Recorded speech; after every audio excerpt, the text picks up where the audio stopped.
She told me I was too bold, but the way her smile lingered, I knew she didn't really want me to stop. When I first moved into that quiet neighborhood, I wasn't expecting much beyond a peaceful street and the kind of silence you only notice after the chaos of city life. My boxes were stacked high in the living room, the air still carrying the faint smell of fresh paint, when I saw her for the first time. She was out in her yard, trimming the edges of a rose bush, the late afternoon sun turning her hair into strands of gold. She moved with a kind of calm precision, not hurried, not restless, just present. I froze for a moment, caught between the excuse of unpacking and the sudden realization that my new neighbor was not just beautiful, but striking in a way that carried both confidence and mystery. I remember stepping outside with a half-formed excuse, something about needing fresh air, and offering a small smile across the fence. She glanced up, just long enough for our eyes to meet. Her gaze was steady, not the kind that flusters easily, and in that moment I felt something shift in the air. "Your garden looks incredible," I said, my tone more casual than I felt. It was true, though, the roses looked like something out of a magazine. Her lips curved into the faintest smile, but there was a flicker of amusement in her eyes, as though she had heard compliments before and was quietly deciding whether or not mine was worth acknowledging. "Thank you," she said simply, her voice smooth, carrying that low warmth that stays in your mind after it's gone. I leaned lightly on the fence, trying not to appear overeager. "I could use a few tips," I admitted. "My last apartment, let's just say the only thing I ever managed to keep alive was a cactus, and even that was questionable." Her laugh was soft, quick, like a melody that escaped before she meant it to. She shook her head, tucking a strand of hair behind her ear. "Then maybe you should start with something easier than roses." It was playful, but her guarded posture didn't change. She stood with one hand still resting on the garden shears, her body angled slightly as though ready to step back at any moment. And yet, she hadn't. The air between us held that delicate balance, her curiosity shadowed by caution, my interest cloaked in light humor. Nothing more than a passing introduction on the surface, but beneath it, I could feel the subtle pull of something neither of us had put words to yet. And as I watched her turn back to her roses, I knew one thing for certain: this neighborhood was about to be far less quiet than I had imagined. It didn't take long before our paths began to cross more often. Early evenings usually found her outside, watering her plants, bringing in the mail, or simply sitting on her porch with a book. I told myself I was just being neighborly, that there was nothing unusual about stopping by for a word or two, but the truth was, I looked for reasons. One evening, I leaned casually on the fence while she clipped the last of her lavender. The sun had already dipped low, painting the sky in shades of violet and gold. "You know," I said, "for someone who claims to enjoy quiet, you've somehow made this entire street come alive." Her head tilted slightly, the corner of her lips twitching into the faintest smile. "Is that so?" I nodded, letting a grin slip. "I've been here a week, and I already feel like your garden has set some impossible standard for the rest of us." She gave me a long look, steady, assessing. And then she shook her head lightly, almost as though she couldn't quite believe I'd said that aloud. "You're too bold for a neighbor," she finally said. The words weren't sharp, but they carried weight. A warning, maybe. A reminder of boundaries. Still, there was something in her tone that didn't match the words, something softer, amused, almost curious. I leaned in a little, resting my arm on the fence as though I had all the time in the world. "Maybe," I said quietly, my smile lingering, "but you're loving it." For the first time, her composure cracked just slightly. Her eyes widened, then narrowed with mock sternness, but the faint color rising in her cheeks betrayed her. She glanced back toward her flowers, suddenly intent on trimming a stem that didn't really need trimming. "You're impossible," she murmured, shaking her head. "Or just honest," I replied. She didn't answer right away. Instead, her fingers traced the wooden edge of the fence, slow and absent-minded, as though she needed something to ground herself. Her silence wasn't rejection, it was consideration, the kind that lingers when you're deciding if you should laugh something off, or let it mean more. When she finally looked up again, her expression carried both exasperation and something softer. "You should be careful," she said, her voice quieter now. I smiled at that, not pushing further, but not stepping back either.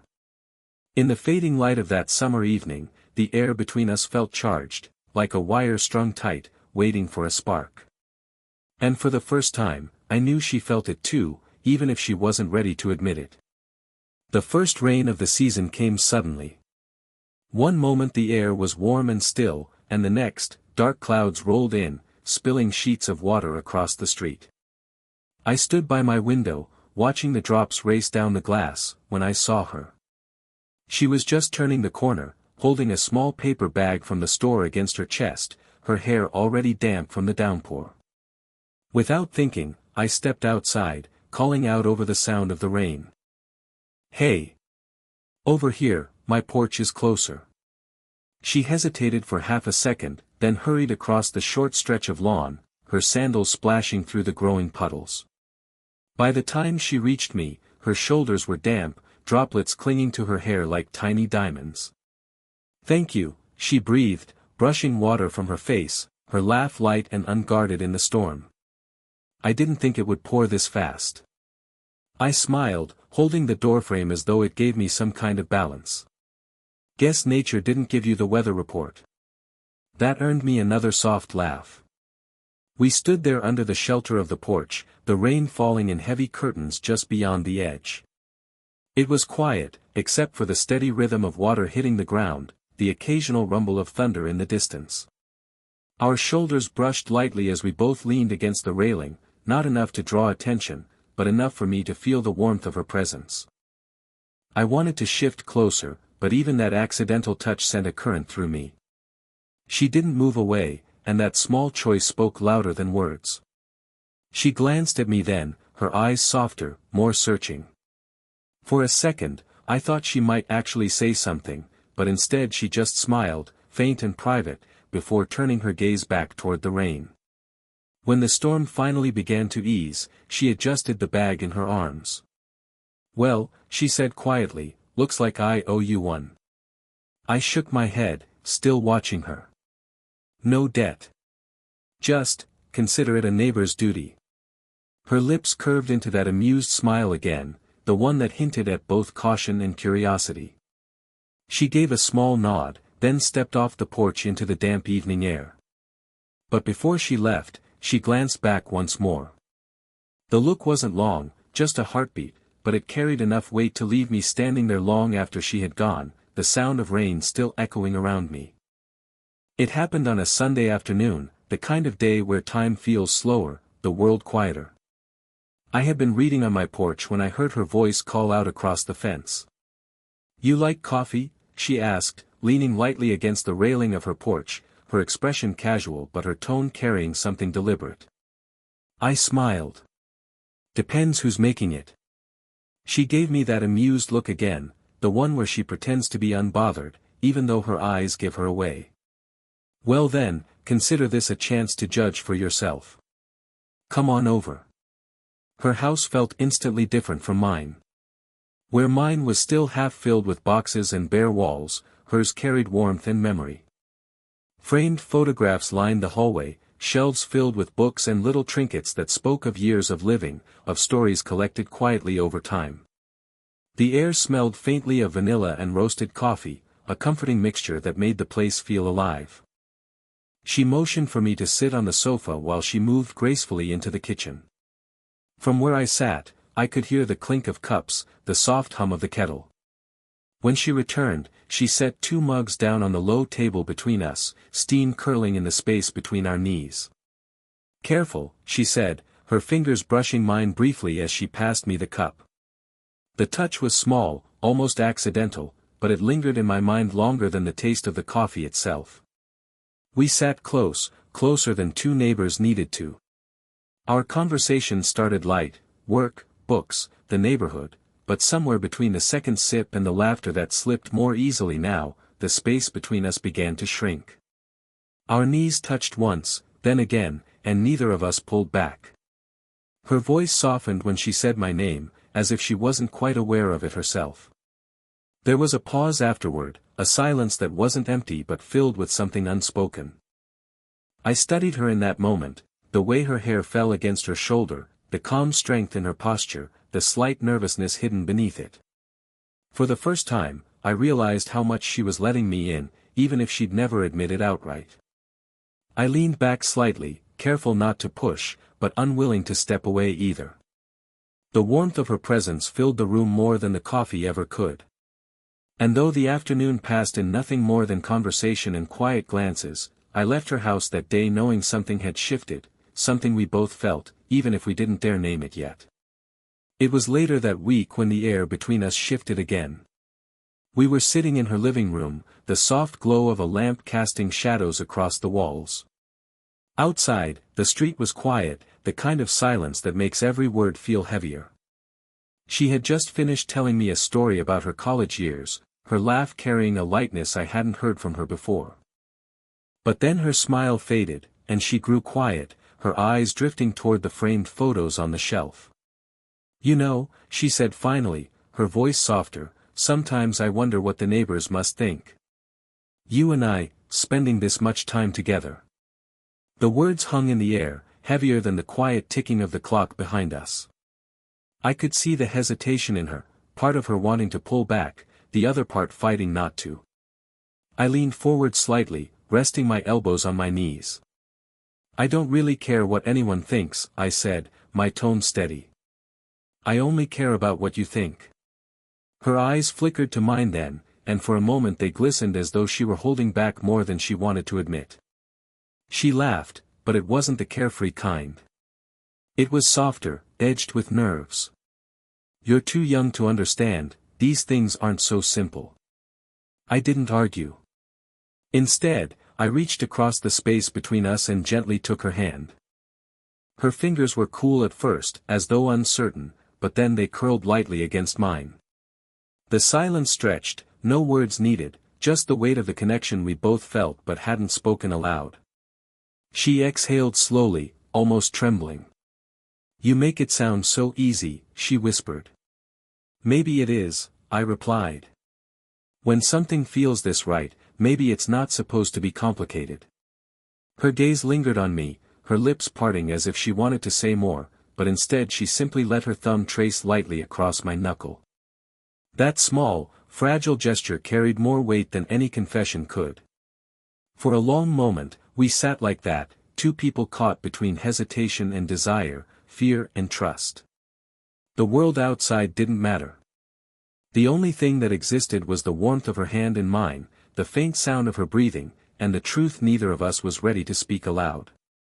And in that quiet, I knew something had changed. She had let me see the part of her she kept hidden, the vulnerable side beneath all the grace and composure. And once you've seen that, you can never go back. It was late one evening when we found ourselves walking together. The night was calm, the air carrying that crispness that hints at autumn's approach. The neighborhood was quiet, every house wrapped in shadows, the only sound our footsteps against the pavement. She had joined me almost by accident, at least that's what she said. I had been heading out for a walk, and she had stepped outside at the same time, claiming she needed fresh air. Neither of us suggested parting ways, and so we simply fell into step beside each other, our silence speaking louder than small talk ever could. When we reached the corner, we stopped beneath a street lamp. Its soft amber glow spilled across the sidewalk, wrapping her in a light that seemed almost unreal. She rubbed her arms lightly, and I noticed the small shiver that ran through her. "Cold?" I asked quietly. She hesitated before admitting, "A little." Without a word, I slipped off my jacket and draped it gently over her shoulders. My hands lingered a moment too long, adjusting the collar, brushing against her arms. She looked up at me then, and something in her eyes changed, something unguarded, raw. For a moment, time seemed to slow. Her breath caught just slightly, her lips parting as if to speak but saying nothing. I could feel the pull between us, stronger than it had ever been, unspoken yet undeniable. I stepped closer, not enough to frighten her, but enough that the space between us dissolved into a quiet tension. Her perfume mixed with the cool night air, subtle yet impossible to ignore. The world around us seemed to fade until there was only her, the glow of her skin in the lamplight, the softness of her gaze, the delicate tremble of uncertainty that mirrored my own. We stood like that for what felt like forever, neither of us daring to break the moment. She didn't step back. She didn't need to. Everything about her silence told me what words couldn't. Finally, she looked away, her voice barely above a whisper. "You shouldn't make this so hard." I smiled faintly, though my chest tightened with the weight of her words. "Maybe it's only hard because it matters." She didn't reply, but she didn't move either. And in that fragile stillness, under the dim light of that lonely street lamp, we crossed an invisible line. Nothing physical had happened, not yet, but everything between us had changed. And we both knew it. We walked back slowly, neither of us saying much after that moment beneath the street lamp. The silence wasn't uncomfortable, it was heavy, yes, but not in a way that pushed us apart. If anything, it pulled us closer, made every step feel like we were carrying something fragile between us. When we reached her doorstep, she paused, turning to face me. The porch light spilled across her features, softer than the glow of the street lamp but just as intimate. She pulled my jacket tighter around her shoulders, as though reluctant to give it back. Her voice came quietly, almost hesitant. "You make me feel alive again." She let out a small laugh, as if surprised at herself for admitting it out loud. "But you're still too bold." I couldn't help but smile at that, shaking my head. Slowly, I stepped closer until I could see the faint lines at the corners of her eyes, the kind that told stories of laughter, of time, of living. "Then I guess I'll never stop," I whispered, my voice steadier than I felt. For a long second, she didn't move. She just looked at me, searching, weighing something unspoken. And then, almost imperceptibly, her posture softened. She leaned forward, her forehead resting lightly against mine. The warmth of her skin, the soft rhythm of her breath, it was more intimate than any kiss could have been. Her hands lifted slowly, sliding around my waist, pulling me into an embrace that felt both hesitant and inevitable. I wrapped my arms around her in return, holding her gently, afraid to break the spell. Her cheek rested against my chest, and I could feel the quiet steadiness of her heartbeat against mine. For the first time, there were no words, no teasing, no resistance. Just the silence of two people finally letting go of all the what-ifs and allowing themselves to exist in the moment. When she finally pulled back, her smile was different. Softer, freer, touched by something that felt almost like relief. She handed me back my jacket, her fingers brushing mine as she did. "Good night," she whispered, her eyes lingering on me one moment longer before she slipped inside. I stood there for a while, staring at the closed door, the faint warmth of her still clinging to me. And in that quiet night, I realized, what began with a bold comment had become something far deeper. Something worth every risk. If this story touched you, don't forget to like and subscribe for more slow burn age gap romances. And let me know in the comments, would you have been as bold as I was, or would you have walked away?